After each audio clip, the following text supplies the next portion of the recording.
안녕하세요. 결혼한 지 10년 된 40대 여성입니다. 제가 오늘 이렇게 사연을 쓰게 된 건 제가 어쩌다 폐암 걸린 시아버지를 모른 척하게 되었는지 이야기하고 싶어서예요. 속사정을 모르는 사람들은 저처럼 독한 며느리가 있겠냐고 욕을 하겠지만 제 이야기를 듣고 나면 그래도 저를 욕할 수 있을까 싶네요. 남편하고는 사내 커플로 만나서 2년 정도 연애하다가 결혼했어요. 같은 부서는 아니었지만 오고 가며 서로 얼굴을 익혔고 그러다 우연히 연말에 있었던 회사 행사에서 이런저런 대화를 나눌 기회를 갖게 되었죠. 술도 한 잔 들어가서 그랬던 건지 평소라면 워낙에 낯을 가리는 성격이다 보니 아무리 얼굴은 안다 해도 통성명도 한 적 없는 남자와 대화를 나눌 일은 없었을 텐데 그날은 이상하게 남편하고 별의별 이야기를 다 나눴던 것 같아요. 게다가 내친김이라고 해야 할지 연락처까지 교환했고요. 그리고 이후로 남편이 먼저 밥 먹자 영화 보자 하며 데이트 신청을 해왔고 그렇게 사귀게 되었습니다. 사귀는 동안 사내 커플이긴 했어도 뭐 부서도 다르고 업무적으로 겹치는 게 없어서인지 저희가 사귀는 걸 아는 사람들은 많지 않았어요. 그래서 조용히 연애하다 부부의 연을 맺게 되었답니다. 결혼 허락을 받을 당시만 하더라도 시댁이나 친정이나 여러모로 비슷한 환경이었어요. 양가 부모님 다 재산 어느 정도 가지고 계셨고 노후 준비도 되어 있으셨지요. 다만 시댁은 서울에, 친정은 지방에 있었고 저희 부부는 직장이 서울이다 보니 자연스레 시댁과 멀지 않은 곳에 신혼집을 구하게 되었습니다. 신혼집을 구하던 당시 시댁에서 1억 지원받았고 친정에서는 2억을 해주셨어요. 아무래도 친정에서는 제가 개혼이다 보니 조금 더 신경 써주신 부분이 있었습니다. 아무튼 그래서 뒷말은커녕 솔직히 남들보다 조금 여유롭게 신혼 생활을 시작할 수 있었던 것 같아요. 그리고 이후로 아무래도 저희가 시댁에서 제일 가깝게 사는 자식들이다 보니 여러 가지로 시부모님을 챙겨야 하는 상황이 잦았습니다. 참고로 남편에게는 위로 아주버님과 신우가 있는데 다들 결혼해서 자식 낳고 살고 있었어요. 그리고 해놓고 사는 걸 이야기하자면 처음에 저희가 결혼하던 당시만 해도 당연히 두 집이 저희보다 형편이 좋았습니다. 남편 말로는 실제로 아주버님은 결혼할 때 집 한 채 받으셨고 신우도 2억 받아갔다고 들었어요. 하지만 시부모님 재산이고 제가 없을 때 있던 일인데 왜 당신은 1억만 해주시는 거냐고 묻기도 그렇잖아요. 그래서 시댁도 아주버님은 개혼이었고 신우는 있는 집으로 시집을 가다 보니 특별히 더 신경을 써주셨나 보다 생각하고 크게 의미를 두지는 않았습니다. 솔직히 그런 거 하나하나 의미 부여하기 시작하면 제가 뭘 어떻게 바꿀 수 있는 상황도 아닌데 제 속만 쓰린 거 아니겠어요. 아무튼 그런데 이렇게 살다 보니까 아무리 부모가 한미천해줘도 자식들이 어떻게 쓰느냐에 따라 결과물이 달라지더라고요. 아주버님네도 그랬습니다. 처음에 해준 집을 잘 가지고 계셨더라면 솔직히 몇 억은 버셨을 거예요. 그런데 아주버님이 잘 다니던 회사를 관두고 갑자기 창업을 하시겠다들면서 홀랑 집을 파셨거든요. 그런데 창업이 말이 쉽지. 뭐 가게만 차려놓는다고 손님이 알아서 오는 건 아니잖아요. 평생 더우면 찬바람 나오고 추우면 뜨뜻한 바람 나오는 데서 공부하고 일만 하시던 아주버님이셨습니다. 그런데 갑자기 무슨 음식점을 하시겠다고 하셔서는 결국 장사 시작하고 3년 만에 시쳇말로 다 말아먹었어요. 그리고 신우로 말하자면 솔직히 얄미울 때가 한두 번이 아니었어요. 질투한다고 보일 수도 있겠지만 무슨 팔자를 타고났길래 저렇게 매일같이 놀고 먹으며 사나 싶었거든요. 근데 제가 단지 그게 부러워서 신우가 얄미웠던 건 아니에요. 막말로 저도 시간 있고 돈 있었으면 신우처럼 살았을 테니까요. 하지만 까놓고 말해서 자기가 자식이면 자식된 도리는 해야 하는 거 아닌가 싶대요. 예를 들어 몇 년 전 시어머니가 인공관절 수술을 하셨을 때도 말이에요. 시어머니가 연세가 많으신 것도 아니었는데 남들보다 이른 나이에 인공관절 수술을 하셔야만 했어요. 그리고 그 일로 시어머니는 육체적인 고통으로 고생을 하신 것도 있지만 심리적으로 무척이나 힘들어 하셨어요. 인공관절이라는 게 한 번 수술하고 나면 길어야 10년 쓴다는데 그래봤자 당신 나이 70도 안 된다면서 이후에는 어떻게 사느냐고 걱정이 이만저만이 아니셨지요. 그리고 사람들이 인공관절 수술은 노인들이나 하는 거라고 생각하는데 당신은 나이가 60도 안 되었는데 그런 수술을 받았다면서 거기서 오는 우울감도 상당하신 듯 했어요. 그런데 신우는 단지 자기가 시댁에서 2시간 거리에 산다는 이유로 수술 때도 그렇고 거의 얼굴을 비추는 법이 없었습니다. 하지만 2시간 거리에 있는 친정에는 안 와보더라도 10시간 거리의 미국에는 잘만 가더라고요. 물론 제가 그런 신우 대신 혼자 시어머니를 돌본 게 억울해서 이런 소리를 한다고 생각하는 사람들도 있을 겁니다. 그리고 솔직히 저도 사람인데 가끔은 혼자 시어머니 비위 맞추고 상대해드리는 일이 버겁게 느껴지던 때도 있었으니 그 말이 완전히 틀렸다고 할 수는 없겠네요.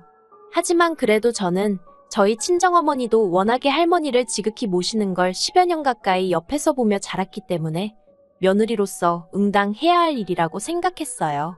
그리고 실제로 시어머니가 저한테 매번 고맙다, 너밖에 없다, 너만한 며느리가 세상에 있겠느냐, 그런 말씀을 자주 해주셨거든요. 왜 사람이 말 한마디로 천냥빚 갚는다고 하잖아요. 제 기분이 딱 그랬어요. 이따금씩 힘들고 지치더라도 시어머니가 그런 말씀을 해주시면 그래, 내가 잘하고 있는 거구나. 그래, 남들이 어떻게 하건 그게 무슨 상관이냐. 나는 내 알도리만 잘하자, 그렇게 생각했지요. 그리고 무엇보다도 남편 또한 이런 저에게 무척이나 고마워했습니다. 남편은 이제껏 제가 하는 말에 한 번도 안 된다 한 적이 없었고 화를 낸 적도 없었어요. 제가 이렇게 하자 하면 좋다고 하고 또 저렇게 하자 해도 좋다고 하는 그런 사람이었거든요.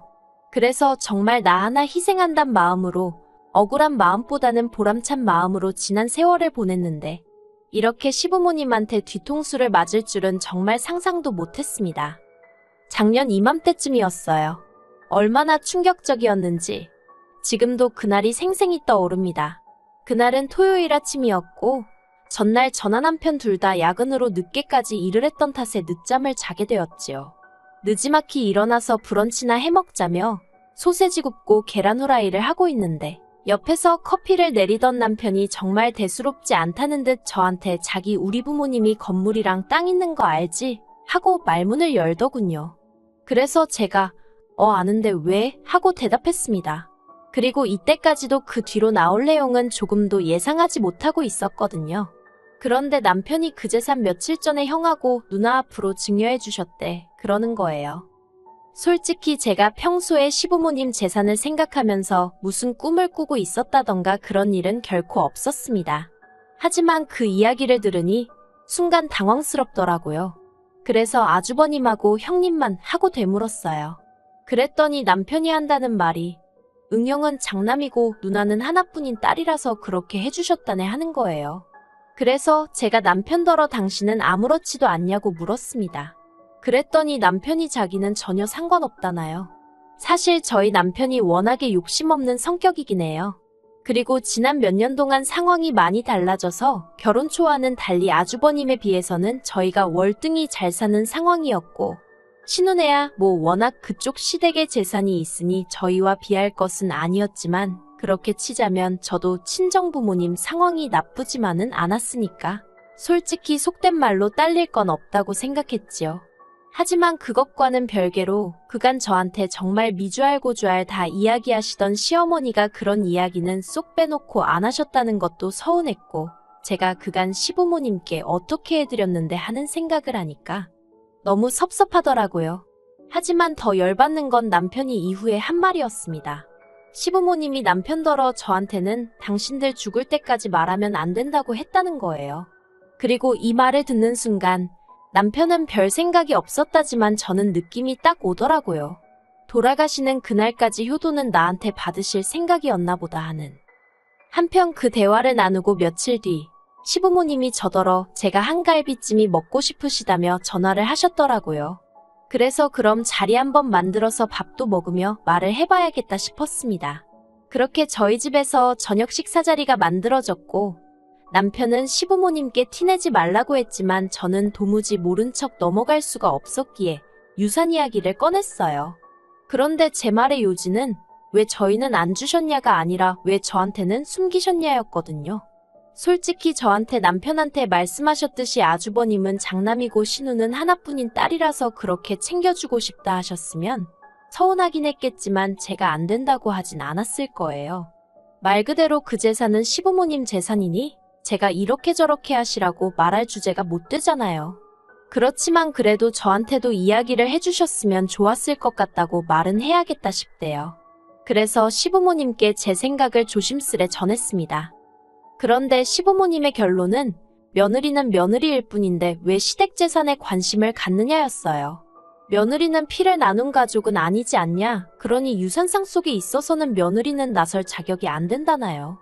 그리고는 저더러 하시는 말씀이 서운해하는 것도 말이 안 되는 거라면서 저더러 이상한데 관심 갖지 말고 할도리만 잘하면 된다는데 요즘 말로 현타라고 하죠? 그게 정말 딱 오더라고요. 누구한테 뒤통수 한 대를 세게 맞은 듯 정신이 드는 느낌이었습니다.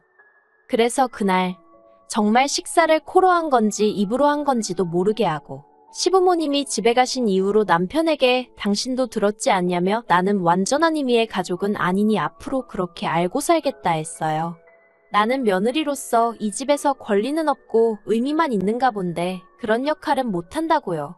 그러자 남편이 저 좋을 대로 하랍니다. 자기가 어떻게 하라고 강요하고 싶은 생각은 없다면서 오히려 자기가 생각이 짧았던 것 같다고 미안하다고 하더라고요. 그리고 그때부터 시부모님께 아무것도 해드리지 않았습니다. 여기서 말하는 건 안부 전화는 기본이고 명절이나 시부모님 생신 같은 날을 챙겨드리는 거 전부 다 포함이에요. 그냥 까놓고 말해서 나한테 시부모님은 없는 분들이다 나한테 시댁은 없다 생각하고 살다시피 했지요. 그런데 지난달 초에 남편이 시아버지가 폐암위기라는 진단을 받으셨단 소식을 전하더라고요. 그래서 제가 남편더러 고생하시겠네 했어요. 그랬더니 남편도 그러니까 말이야 하고는 말더라고요. 솔직히 저희 남편이 효심이 없는 사람은 아닌데 그렇다고 그 효심이 얼마나 대단한 사람도 아니다 보니 시아버지가 폐암이라고 해도 자기가 딱히 나서서 뭘 해야겠다 그런 생각은 없는 눈치였어요. 그냥 말 그대로 우리 아버지 어떡하냐 고생하시겠다 이 정도였달까요. 그리고 원래대로라면 제가 오히려 나서서 시부모님 찾아뵙고 앞으로 이렇게 해야겠다 저렇게 하셔라 하고 한마디로 5만 가지를 챙기려 들었겠지요. 하지만 저는 더 이상 그렇게 할 생각이 없었기 때문에 그냥 건강 잘 챙기시라고 해 한마디 하고 말았습니다. 그런데 이후에 일어난 일들은 정말 황당하기 짝이 없었어요. 시아버지 폐암 소식 이후로 남편이 제가 묻지도 않았는데 또다시 시부모님한테 연락이 왔었다며 이야기를 꺼내더군요. 시부모님께서 남편더러 저한테 시아버지 소식을 전한 게 맞느냐며 제 반응을 무척이나 궁금해 하시더랍니다. 그리고 저희 남편은 딱히 없는 소리를 꾸며내는 타입도 아니다 보니 제가 보인 반응 그대로 전했다대요. 시부모님은 제 어떤 반응을 기대하셨던 걸까요? 확실한 건 제가 보인 반응이 시부모님의 기대치와는 많이 달랐던 모양입니다. 그러니 연락도 없이 저희 집에 찾아오셨던 거겠지요. 예상치 못한 방문이었지만 그래도 문 밖에 서 계시게 할 수도 그렇다고 그대로 돌려보낼 수도 없어서 일단 현관을 열어드렸습니다. 그리고 어이없게도 시어머니는 저를 보자마자 눈물을 보이시면서 제 손을 잡으시더니 당신이 다 잘못했다면서 아주버님하고 신우하고 이야기를 해봤다고 그러면서 저희 몫으로 2억을 주기로 하셨다네요. 그리고는 덧붙이시기를 이제 이 돈 받고 마음 풀라면서 예전처럼 잘 지내고 싶다 하셨는데 솔직히 마음이 풀어지기는커녕 짜증이 나더라고요. 막말로 2억 받고 시아버지 병수발이나 들라는 소리를 하러 오신 게 눈에 뻔히 보였으니까요. 그래서 제가 2억을 주신다는 게 저한테 주신다는 것도 아니고 저희 남편한테 증여해 주시는 거 아니냐 그러면 남편하고 이야기하시면 되지 왜 저한테 이러시냐 했어요. 어머님 말씀대로 피 한 방울 안 섞였는데 저한테 이런 이야기 하시는 이유가 뭐냐고요. 그리고는 남편도 옆에서 시부모님더러 그러게 왜 이 사람한테 그러냐고 한마디 덧붙이대요. 형하고 누나만 줘도 이해할 땐 언제고 이제 와서 왜 나한테도 준다고 하는 거냐면서 나는 그 돈 안 받아도 상관없어 그러는데 솔직히 남편이 눈치가 없어서 그렇지 사람이 겉과 속이 똑같거든요. 그리고 남편이 그렇게 나가니까 시부모님도 더는 당신들 속내를 어떻게 포장할 방법이 없으셨던 모양입니다. 저희더러 그래서 아픈 시아버지를 계속 모른 척 할 참이냐고 따지듯 물어오셨으니까요. 그래서 제가 아주버님하고 신우는 도대체 뭐하냐고 되물었어요. 저는 이때까지 할 만큼 한 것 같은데 그래도 가족도 아니라고 하는데 제가 뭐 한다고 병수발을 들겠냐고요. 그리고는 남편더러 배웅 잘해드리라 한마디 하고 안방으로 들어가 버렸습니다. 그리고 그날 이후로 시댁하고는 정말 완전히 발길을 끊었습니다. 물론 남편도 그런 것은 아니고 저만요. 남편은 종종 시댁에 일이 있으면 가기도 하고 묻지 않은 쓸데없는 소식도 전하고 그런 식이에요. 보아하니 아주버님이랑 신우가 남편한테 네 마누라 마음 좀 달래보라며 어지간히 달달 볶는 모양입니다. 하지만 저희 남편은 그러면 직접들 하던가 왜 나한테 그러냐고 버티고 있다대요. 그러면서 자기 잘하고 있는 거 맞냐며 웃는데 이 인간은 속이 있는 건지 없는 건지 모르겠어요. 그리고 시아버지 병세는 뭐 딱히 호전되고 있는 것 같지는 않습니다. 병원까지 원래는 매번 저나 남편이 모셔다 드렸는데 남편은 승진 이후로 회사 일이 바빠져서 지금은 두 분이 택시 타고 다니시는 것 같아요. 다른 소식은 잘 모르겠습니다. 제가 전혀 관심을 안 갖고 있다 보니 남편이 소식을 전해도 그냥 그런갑다 하고 한 귀로 듣고 한 귀로 흘리고 있거든요. 아무리 시부모님과 며느리 사이라고 해도 이것도 결국 사람 대 사람 사이잖아요. 그러면 한쪽만 노력한다고 될 일이겠어요? 죽을 때까지 저는 모르게 하란 말 잊지 못할 것 같아요. 그러니 이 관계도 영원히 나아질 수 없겠지요. 아무튼 저는 할 만큼 했다 싶으니 후회는 없네요.